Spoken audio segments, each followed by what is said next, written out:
Ladies and members of the public, real estate signage, you see it all around town.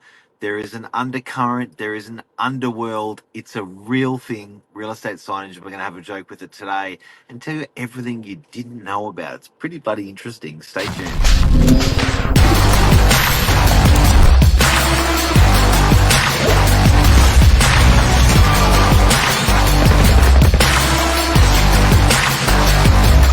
I'm the ringleader, so listen up. Hey, Good morning. How are you?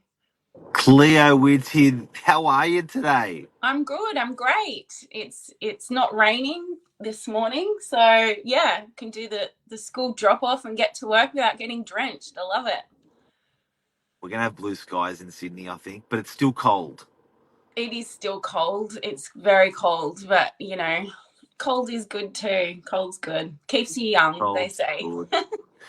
So, Claire, tell me about real estate signage. It's what a lot of people don't know is it's a big ticket item. Agents and their clients spend a fortune with signage at the front. The signage is not only the boards that go in front of the property, but it's the directionals and those little things they stick in the ground up on corners.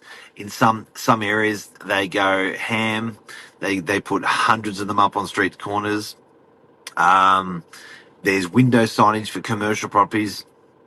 It's a big deal. It's a big cost.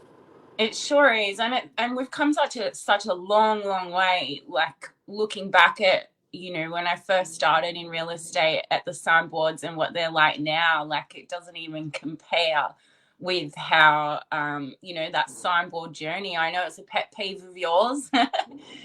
Our signboards have evolved over time, and the art of perfection is definitely what we strive for at Novak with our signs. Oh, it's pretty funny. There's a bit of warfare in there. There's signage warfare, signage mafia. Um there's agents dobbing each other in on their signage for the people that don't know.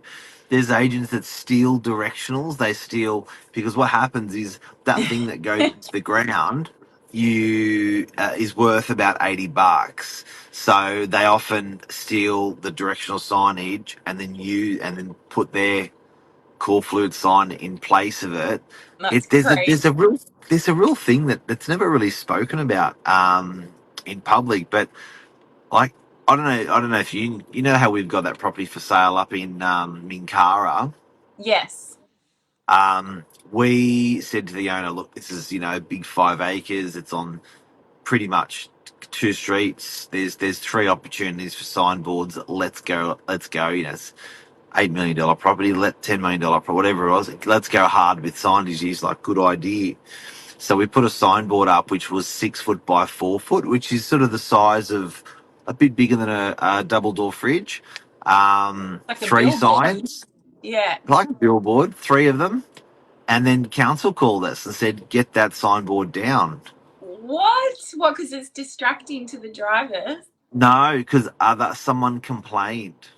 Oh, they dobbed in. Oh, And really? my owner's like looking at me going, why would anyone complain about signage? Like we're in the middle of nowhere, like in the middle of nowhere.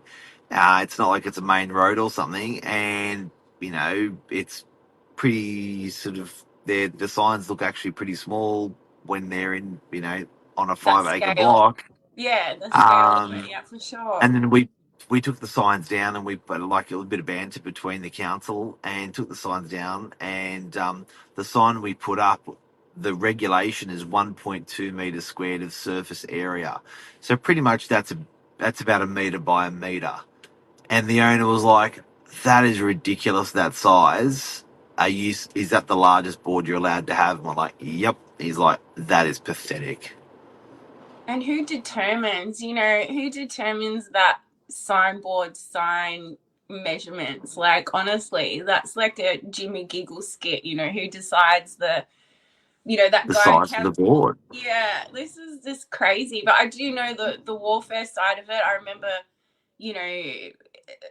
you would strategically place your board in front or somewhere in front of another agent's board back in the day. Like, especially when, it was Ocean Street, I remember, and, Ocean Street's a popular street, and, we'd always put our boards out last, so you'd see the agents and put their boards in, and you put yours right in the front. And then you go there the next Saturday and yours has been put back or moved, and you're like, what? Moved or kicked over. Graffitied Um, even, Defaced. But we were told by the council guys, it was another real estate agent that complained on our board. Wow. And there's not We so many properties for sale out there. Like, what the? I was like, Honestly. are you serious? Like, to give you an idea into perspective, these boards are $300-400 a board. Generally, the sellers pay for them, and it's like, give the guy a break. And look, I think, do real estate agents go wild? Yeah, maybe. We probably go a bit hard with their real estate signage. But it works. It works. It actually directly sells properties for people that just don't know that it's available for sale. They would never go to the real estate portals to have a look. They wouldn't go to social media to have a look. And next thing you know, the one in their street comes up for sale, and they know that because there's the board that's in front of the property. They actually work really, really well. So they're really essential part of marketing in our campaign. Yeah, it's the most simple form of advertising, the product, the office, and how people can get in touch with the person, who's handling that. Even in rentals, we get calls all the time, notice the board go up. Is there something for rent in this building? And then you can then direct them to a yes or a no, or we have something else. But the signboard is what triggers them, which is really good and important. What about the owners that are funny about having neighbours know their properties on, they don't want the signboard? Well, some owners like, no, we don't want a board because feel a bit uneasy. I've got to say, when I sold my place, and the board went up. For me, that was the biggest drop of oh my god, oh shit, that's when it really hit me the most. Is when Yeah. I physically saw the Final. board in front. Yeah, that's what it hit me like a ton of bricks. But there's something about a board going on your property. It's big and it's emotional. But yeah, some owners just don't want it because they don't want the neighbours to know. But it's like, how can your neighbour not know when they see a bunch of suits turning up all the time in front of your property, walking in and out? Isn't it bloody obvious? And buyers standing at the front, two buyers standing at the front of the property waiting for the real estate agent to turn up. It's weird. Yeah, it's almost like a dirty secret sort of thing, isn't it? You don't, I guess when you're in your community as well, sometimes you don't divulge the reasons why you're selling, or you're moving or this or that. So it is a way of publishing what's going on in your life to everybody else around you. Yeah. We also have the stratas that don't let you have a signboard at all. There's like a bylaw. There's no signboards. Well, we've got a place in Jubilee, 15 Jubilee, Warriewood, where there's 25 townhouses and 50 storage units. This the developer said to me the other day, he's like, man, what's with all the boards in front of the property? And he sold most of them now, so everyone's reletting them. A couple of people are selling. But there's 9 different signboards in front of his property. And he's like, what? I didn't even realize there was that many real estate agents that do commercial on the Northern Beaches. So it doesn't look good. It Signboard doesn't look overload. overload. And particularly, it's less prevalent than when I started in the business, but in residential, people used to have 2 or 3 agents. So agents used to have 2 or 3 boards or 4 boards in front of the property. One house with 4 boards in front of it. Looked terrible. Looked like the owner can't sell the property. Looked like it just made the property look bad. But you don't see that as much these days. But it does happen. Agents on the board, when there's lots of boards at the front, looks like shit. Yeah, on the one property, I agree. I do recall someone saying, you know, about market share, and when you're out driving around and you see all the signboards, you know, whatever stands out the most is, you know, who's got the most boards out there, like how he who has the most boards wins the war, you know, like that agent has a lot in that area, or, you know, you used to be able to, yeah, tell, oh, they must be doing really well. There's a lot of their boards around, you know. That's another indication with signage. Well, those things that stick in the ground, we call them directionals. And they say open 2 to 245, 27 Francis Street, right? Yeah.